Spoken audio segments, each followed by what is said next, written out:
Lost in Attorney General Pam Bondi's announcement of charges against Abrego Garcia is her false and misleading characterization of what the grand jury did in its indictment.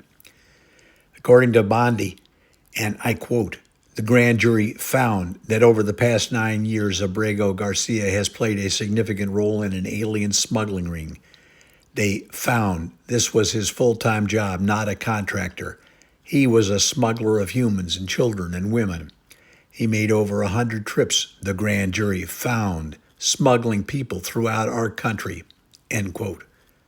Let me say this as unequivocally as I can.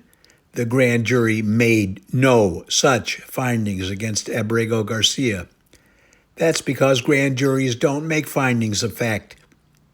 What they do is make charges based on probable cause, which the prosecutor then must prove beyond a reasonable doubt before a jury. In our system, it's the jury that makes findings, not the grand jury. Now, if this seems like a technicality, it is, but it's an important one because Bondi has misrepresented the role of the grand jury in our system, and in this case has potentially poisoned the jury pool by enticing jurors into assuming Abrego Garcia's guilt even before his trial. That's not justice, but a perversion of justice. If you're thinking it was just a slip of the tongue, think again.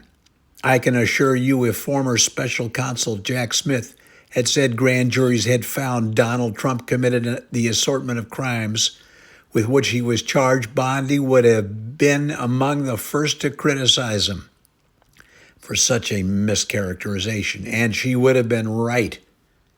Furthermore, as Attorney General of the United States, Bondi not only has a duty to know the law, but an obligation not to knowingly mislead the public about it.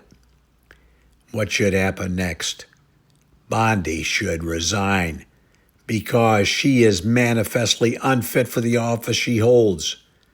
Barring that, she should be referred to her state disciplinary commission for violating the rules of ethical conduct.